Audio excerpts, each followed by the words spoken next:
full morning already, right? God's been very kind to us, and we get to be a part of what He's doing among the nations and the generations. And I hope that that is not lost on us. For my Spanish brothers and sisters and friends, I want to seek to bring greetings. Hola, mi nombre es AJ. Yo soy un pastor aquí. Bienvenidos a nuestra iglesia. Nosotros queremos ayudarte a seguir a Jesús. Me alegro mucho de que estás aquí. So, I'm seeking to learn a language to bless a community that God has given us access to. And if you want to join in that journey, many of you are. You can look silly with me. But grateful that God is the God of language and can give us everything that we need to do what He's called us to do. You look around on any given Sunday, and it's pretty incredible that we have lots of new faces, and it's a blessing, right? Because someone asked me the other day, why do you think our church is growing? And Pastor Jamie and I were talking about this the other day, and I thought his response summarized it very well. People are very hungry for the things of God, and it is a blessing to be able to steward the growth that's happening in and among our church. And I just want to kind of highlight a few practical things.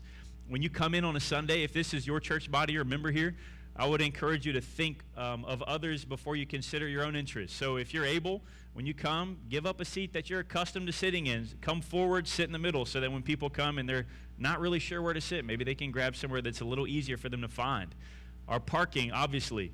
One brother told me a couple of weeks ago, he said, sometimes the most interesting thing to find is when I get here to learn how are people going to be parking in the second row, right? Because, it is what it is. The parking lot isn't great. So, whatever. So I parked up by the basketball court this morning. And so as you're here, and I remember whenever we hosted a community group at a townhouse that I used to live in, every Tuesday night around 6 o'clock, I'd move my car away so that our guests could come close. So I just want to encourage you members to be thinking to doing the same. If you need to sit close, by all means, do that. Or park close, do that. But if you're able, walk a little bit. All of the businesses around us, on that side, this side, they have said, come and use that parking space. So feel free to do that, and let's leave our best for our guests, shall we? I had a conversation the other day with a woman who said she bumped into another lady randomly at the swings at the playground, and I thought this story beautifully illustrated, what we're seeing happen right now. And she was talking with this lady, and the lady was sharing her story, and this lady of our church said, well, you ought to just maybe consider coming to church with me. And she's like, oh, where do you go? And she told her, and she's like, that's crazy. You're the fifth person this week that invited me to that church. And so, like Psalm 67 says, when God blesses you, you have a natural desire to bless other people. And we want to give what others, we want other people to experience what we've been able to experience here. And so as that happens, we've got some practical needs. We're trying to think through chairs and praying that God would provide the allotment of used chairs on Facebook Marketplace so that we can seat everyone that's coming. So more details will come in with that. But I just, I'm thankful to the Lord for what He's doing. So let's stay faithful, keep praying, sharing, inviting.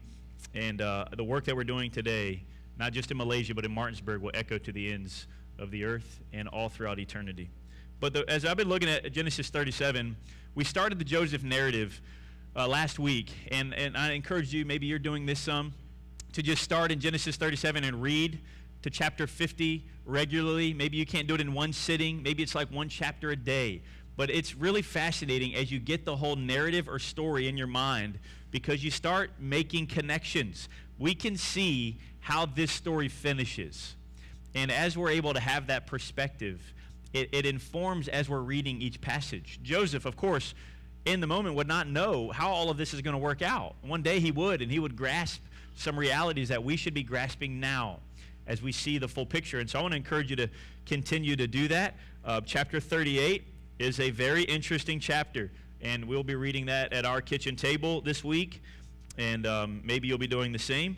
So I pray that you'll have wisdom as you're navigating important but maybe some difficult conversations with your family. So I'm looking at Genesis 37, beginning in verse 12. We'll work through the end of the chapter. And man, Joseph, he was dealt a rough hand, right? I mean, he didn't really bring this upon himself. Things just get hard. And as we think about our own human condition, it's very easy to just get to the point where it's like, I want to quit. Y'all ever felt like that? Whatever whatever it is that you are putting your hand to, it's never easy, and if it is, it probably ain't worth the time. It's hard, and we just want to give in. We want to quit. Let me show you this picture of Catalina Island off of the coast of California. I shared this story with you guys many years ago about the woman Florence Chadwick, who in 1952 would jump into these waters and would attempt to swim 21 miles on a day that probably looked similar to this. Cold water, foggy atmosphere. She's intending to swim all the way to the coast of California. It makes me wonder, like, how's our long game going, right? She'd swim 15 hours. And she'd get 1 mile from the coast, and she gave up. Boats alongside of her, accompanying her along the way, would pull her in. Well, 2 months later, she'd jump back in those same frigid waters, surrounded by the same foggy air, in the same shark-infested waters, and would set out again. And this time, she crushed it. What I found to be very fascinating at the end of this was a journalist came to her and asked her, Florence, it's the same thing, same work, same atmosphere, what was different? And she said, the second time I swam, I kept my focus on the shore.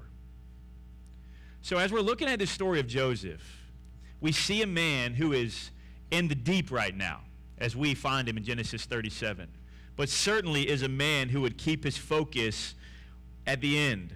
He's a faithful yet despised man. Let me kind of give you a bit of a breakdown of the text that we're going to be reading here in a moment, because what's on the inside always comes out. We found Jacob, or Israel, being the patriarch, the guy kind of setting the stage for what's to come with his children. Joseph is the honorable, loved son, and then he's got all the other sons that despise Joseph for the way that he's been loved. And Joseph is faithful, yet despised, and his life shows it. Whatever's on the inside, right? When we're bumped up against, when we're irritated, when we're annoyed, what's on the inside is going to come out. And what's on the inside of Joseph is fascinating and is a great example for the original audience, as it is for us today. He obeys his father. He goes out to find his brothers, who clearly already hate him. He doesn't turn back when it could have been convenient to do so. Instead, he finds them, and he seeks them out, and he wants to bring a report back to his father again, but he would have no opportunity to do so because his brothers would grow bolder in their sin. They'd see him from afar. They would immediately grow more hostile and make a plan to rid their lives of this beloved brother, and they follow through on it. And as we end on the backside of chapter 37, we find that God would still preserve him and would prevent his plan of redemption from being disrupted. It is an incredible story. And really, if we look at it just here, it is mind-blowing. But when we read it in the entire narrative through chapter 50, it's even more incredible. He was faithful with the little. And over time, we'll find that he's going to be faithful with a lot more. I hope today's text, as it is stirring the original audience, it would also stir us today to press on, because God is worth it. I want to invite you to turn in your Bible to Genesis chapter 37. And as you do, would you stand with me, if you're able, as we seek to honor the Lord through the reading of his word. A bit of a stretch of text here, but the names are more manageable than last chapter. So we'll begin to do that. If you would like a Bible in English, Spanish, we have them for free on the speakers up front, and also along the back walls. There's some Bible tables back there, our gift to you. So please grab one of those for yourself or for a friend. Genesis 37, beginning in verse 12. If you got it, say, I got it. Now his brothers went to pasture their father's flock near Shechem, and Israel said to Joseph, are not your brothers pasturing the flock at Shechem? Come, I will send you to them. And he said, here I am. So he said to him, go now, see if it is well with your brothers and with the flock, and bring me word. So he sent him from the valley of Hebron, and he came to Shechem. And a man found him wandering in the fields. And the man asked him, what are you seeking? I'm seeking my brothers, Joseph says. Tell me, please, where they're pasturing the flock. And the man said, oh, they've gone away. I heard them say, let us go to Dothan. So Joseph went after his brothers, and he found them at Dothan. They saw him from afar. And before he came near to them, they conspired against him to kill him. They said to one another, here comes this dreamer. Come, let us kill him and throw him into one of the pits. Then we'll say that a fierce animal has devoured him, and we'll see what becomes of his dreams. But when Reuben, he heard of it, he rescued him out of his hand, out of their hands, and he said, let's not take his life. And Reuben said to them, shed no blood. Throw him into this pit there in the wilderness, but don't lay a hand on him, that he might rescue him out of their hand to restore him to his father. So Joseph came to his brothers. They stripped him of his robe, the robe of many colors that he wore, and they took him and threw him into the pit. The pit was empty. There was no water in it. They sat down to eat. And they looked up and they saw a caravan of Ishmaelites coming from Gilead with their camels bearing gum, balm, myrrh, and on their way to carry it down to Egypt. And then Judah said to his brothers, what profit is it if we kill our brother and conceal his blood? Come, let us sell him to the Ishmaelites, and let not our hand be upon him, for he's our brother and our own flesh.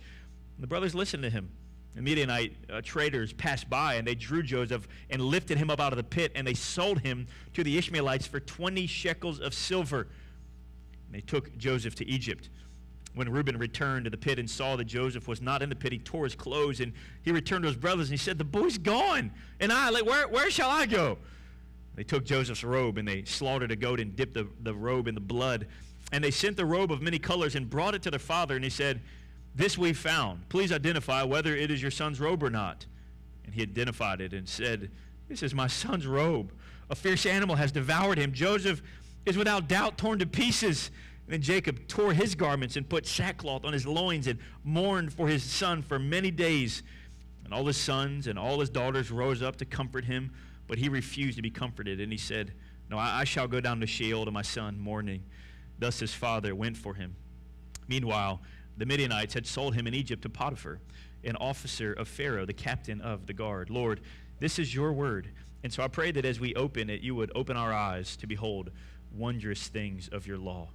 I pray that you would, by your Holy Spirit, encourage the saints in this room to press on by faith, because you're worth it all. We ask that you would have your way among us. For the glory of Christ, we pray in his name. And God's people said, amen. You can have a seat. We are thinking about this specifically in terms of the original audience. How would they have received this story from Moses? How would it have informed their understanding of who God is, what he's capable of, what he's done in their life, and what he's intending to do as they're traveling from Egypt onto the land of promise? This story certainly would infuse within them lots of questions, but as they saw the narrative come to a close, as we will, they would be encouraged to press on. Last week, I finished by asking you to consider this question, that what little thing is God wanting you to be faithful in today? I wonder if you were here and you remember that. Did you answer it? Did you do it? Or are you sitting in the same seat as you were last week? Or are you seeking to be faithful with the Lord day by day? This is what it means to take the text and prayerfully lay it before God and seek transformation in your life. How's that been going, I wonder? I've been praying for you. And as we see Joseph being faithful in the little things, he's going to be faithful in a lot more. And that's kind of my attempt to summarize this text, what we call the big idea. The outcome of faith is worth pressing on through whatever comes. Joseph knows. You remember he had the dreams from God that one day it wouldn't be as it was, that he would be in a place of position and honor and prestige. So he's living in light of what God has revealed to him, and he's pressing on through whatever comes. The outcome of faith is worth it. Now, kids, if you're tracking with me and you're writing down a definition of faith, let me give that to you. This is a rephrasing of Hebrews chapter 11. Faith is believing in something even if you can't see it or touch it right now. It's trusting that something will happen even if you don't have all of the proof yet. The writer of Hebrews says that faith is the conviction of things hoped for and the evidence of things not seen. So Joseph is embodying this as we see him walking through life in the highs and lows. And as we look at the highs and lows of submitting to God in our own lives, the text tells us a couple of things. Those who pursue obedience should not be surprised by persecution. We also can conclude that those who live by deception can only hope for pain and grief. But ultimately, the outcome of faith is worth it because we know that neither persecution nor deception can slow God's plan. Joseph is sent on a mission by his father. Now, you know, he knows. He's hated by these guys. He has to know that he's walking into trouble, but he's faithful to press on. And as you do, Christian, would you be sure to recognize that those who pursue obedience should not be surprised by persecution. Let me kind of read through some of this and give some commentary along the way. Look again at verse 12. His brothers go out to pasture their father's flock near Shechem. And Israel again looks at Joseph. Are your brothers not pasturing the flock at Shechem? Come, and I'm going to send you to them. And then we hear the words of a faithful son. Here I am. He makes himself available and willing. And so he says to them, Jacob says to Joseph, go now, see if it is well with your brothers and with the flock, and bring me word. So he sent him from the valley of Hebron, and he came to Shechem. The last time this happened, Joseph brought this report back to his father, which was not great. Maybe you remember this. And a man finds Joseph wandering in the fields, and he asks him, who are you looking for? What are you seeking? I'm seeking my brothers. Tell me, where are they? This narrative unfolds, and we find another mark of faithfulness. Like, he could have gone back. When he goes out to the fields of Shechem and there's no brothers around, he could have just turned back out of convenience, but he doesn't. He leans in.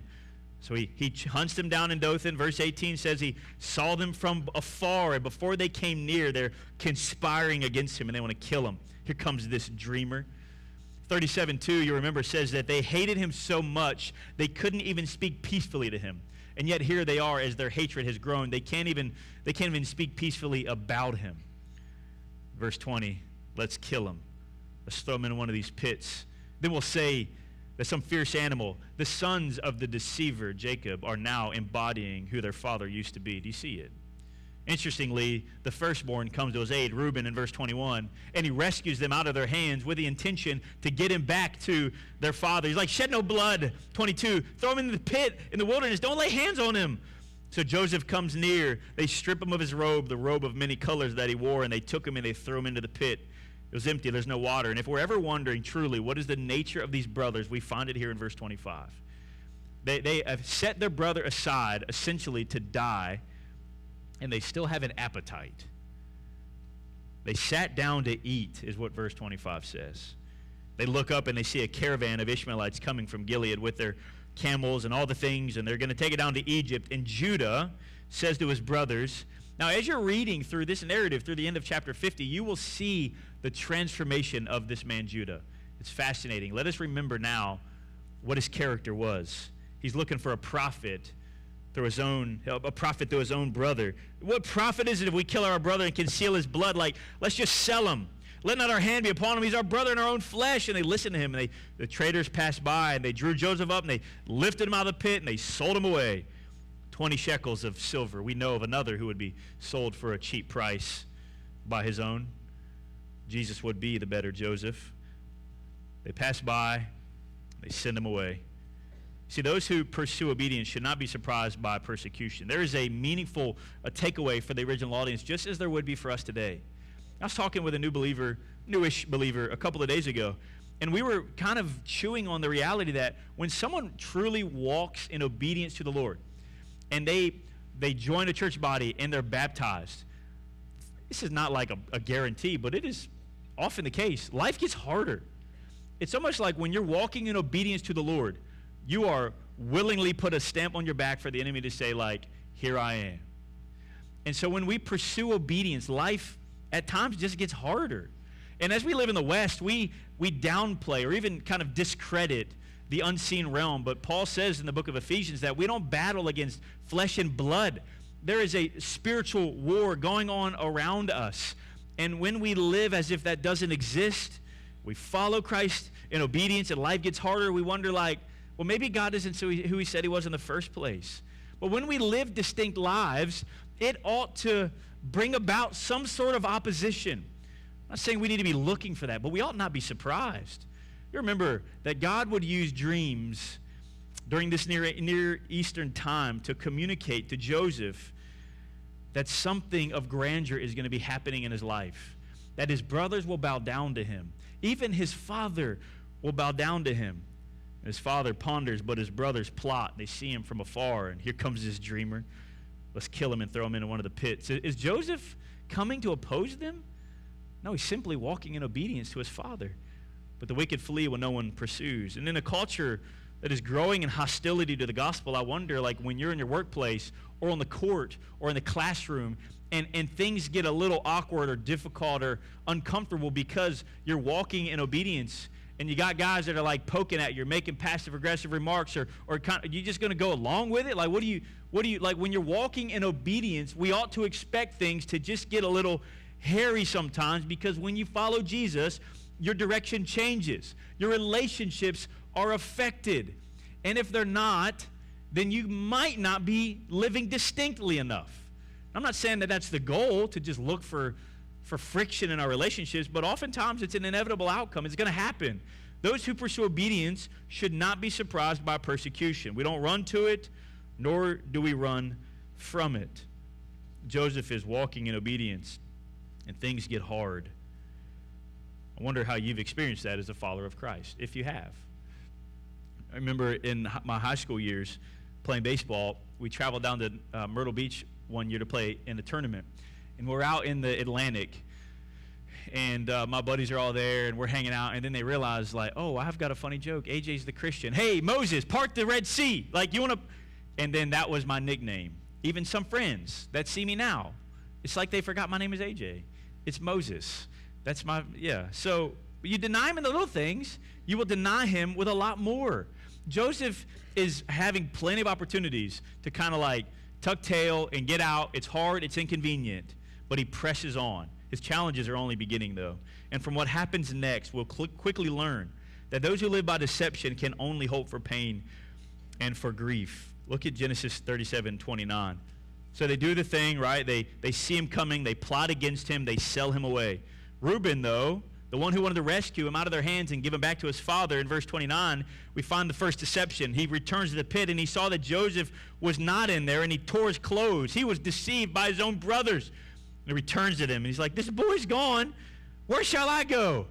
Deception 1. Deception 2, it begins in verse 31. So they take Joseph's robe, and they slaughter a goat, and they dip the robe in blood. And they sent the robe of many colors, and they brought it to their father and said, this we found. Identify whether it is your son's robe or not. The coldness of the tone here is hard to fathom. They're speaking of his beloved son, and they come with some sterile request. Hey, we found this robe. Can you just identify whether it's your son's or not?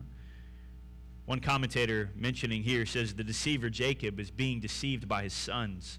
And ironically, the sons dipped Joseph's tunic or coat in the blood of a kid of goats, as the Hebrew would have it, to deceive the father into thinking that Joseph was dead. And do we not recall what Jacob had done years ago? Did he too not deceive his father Isaac through the same means? The grief is evident. Those who live by deception can only hope for pain and grief. Israel, Jacob, he identifies and he says, this is my son's robe. A fierce animal has devoured him. He's no doubt torn in pieces, and Jacob tears his garments out of anguish and puts sackcloth on his loins and mourned for his son for days. Grief number 2 comes in when his sons and his daughters, they rise to comfort him, and he refuses. I shall go down to Sheol, the place of the dead, to my son mourning. Thus his father wept for him. We can gather a lot of things from this passage. One is that anything opposed to God's order or good and right will always end up poorly. It is bound to happen. Now when, that varies. But just as the outcome of faith is certain, so too is the outcome of deception, but it's just not worth it. You know, it makes me wonder if they, when they're sitting there and they see the brother coming, if they had considered the outcome of their plotting. But normally when we're walking in sin, we're not really thinking about what's really going to come at the end of all of this. Did they imagine in verse 35 that their father, instead of turning his affection toward them, would turn his affection toward the grave? I shall go down to Sheol to my son mourning. If they had thought ahead of this outcome, what would they have done? It wasn't that they hated their father, they hated their brother. And when a child is favored, it brings hatred upon the favored one, not the one guilty of doing the favoring. They want the father's affection, but he turns it to the grave. And as we hold this text up as a mirror in front of us, we too ought to think about, are we making decisions in sin without really giving thought to the conclusion? You like, think about, like, kids, you know? Like, you're gonna tell a lie to your parents, thinking you're really gonna get away with it. Are you thinking about the consequences that are gonna come when you're really caught? Or if we just kind of thought about it a little more differently for other stages of life. Is the affair ever worth it? I remember hearing a brother, Garrett Kell, share a story of kind of a theory of what would happen if a man who's about to, or a woman who's about to enter into an affair with another person, if they would stop and consider weeks, months, years down the road when they got to confess to their kids, or take down the pictures from the wall, or live in an empty apartment where they're alone.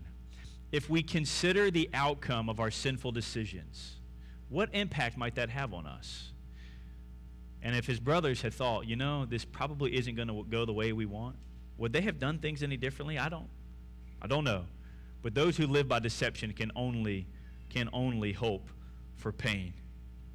Joseph has lived obediently. What's that gotten him? Maybe that's a question you've asked yourself. I know we felt this before. And if not, then you will soon, most likely. Will we quit when it goes the way that I didn't think it would? How we live in these difficult times. You think about Joseph, right? I mean, he's like, I've done what my dad told me to do, and like, this is the dream, God. Like, this is. But meanwhile, in verse 36, the Midianites had sold him into Egypt to Potiphar, an officer of Pharaoh, the captain of the guard. Now, on the surface, this may not mean much to us, but I can assure you that this is not the path the brothers expected. And despite all that has unraveled in a short period of time, this small verse would serve as a shocker for the original audience. And if you put yourself in their shoes as you're reading the text, you too may be a bit shocked as we grasp what's going on, right? Because we find that this old boy may have been sold into slavery, but it didn't end up where maybe he thought. And here we realize that it's worth pressing on because God sees that neither persecution nor deception can slow his plan. Nothing will stop, will slow, or sidetrack what God sets out to do. We know the Bible teaches that God is omnipotent. It means that he has all power. God is all power. So when we read a text like this, we ought to be surprised that the brothers, they must have expected him to end up in some sort of like slave camp, some kind of slave labor. But there's another plot twist. Instead, he lands in an officer's house, a man of authority and power. This would be the path to his dream being fulfilled through other hard things. Potiphar's wife, being taken to prison, interpreting dreams, being forgotten years and years and years. From the age of 17 to 30, he would go through one frustrated loss after another, but he would still press on because he knew the outcome would be worth it. It's a really interesting thing to think about. I'm going to show you a picture. This is what is referred to as the Silk Road. Maybe you've heard of it.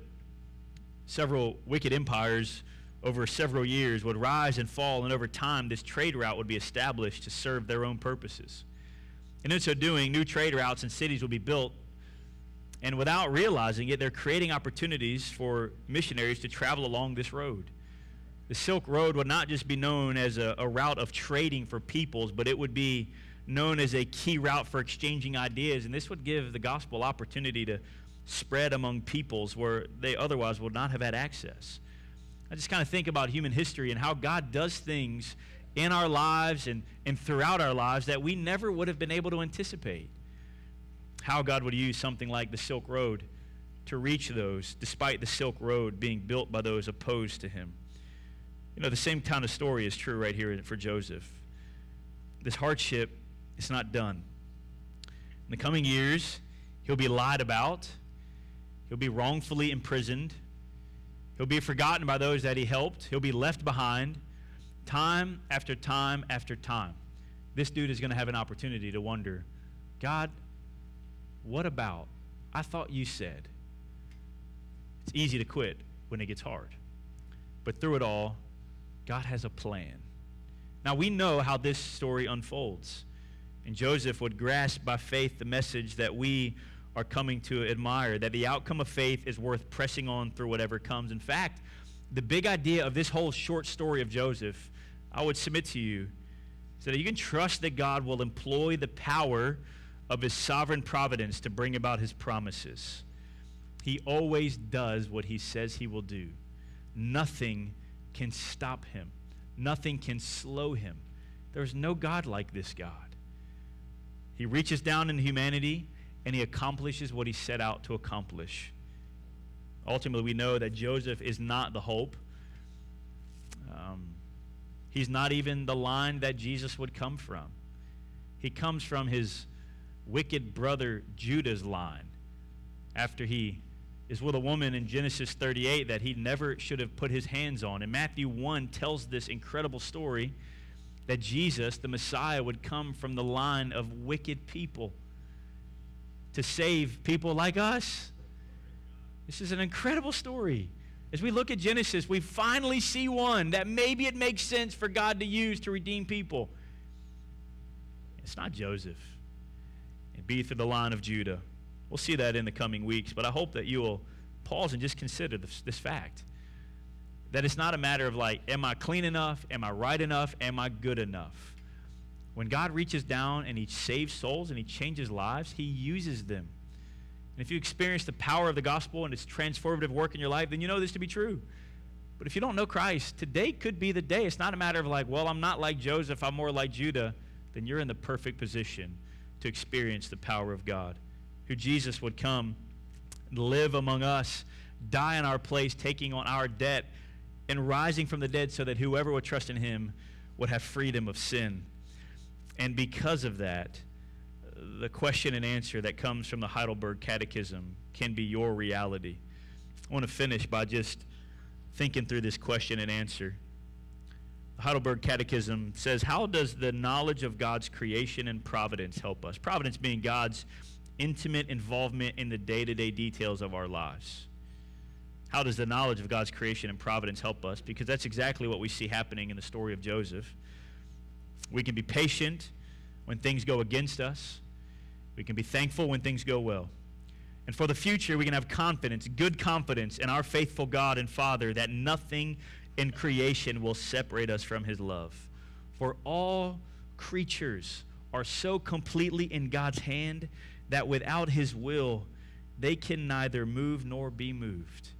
This is the God we serve. But we are forgetful people, are we not? So God has given us a reminder that on this side of eternity, we might walk in faithfulness and obedience to him. It's an ordinance called communion. We're going to be taking that as a church body today. Pastor Pat's going to come, and he's going to lead us through that. And I pray that this reality to press on because Jesus is worth it would be seared into your mind.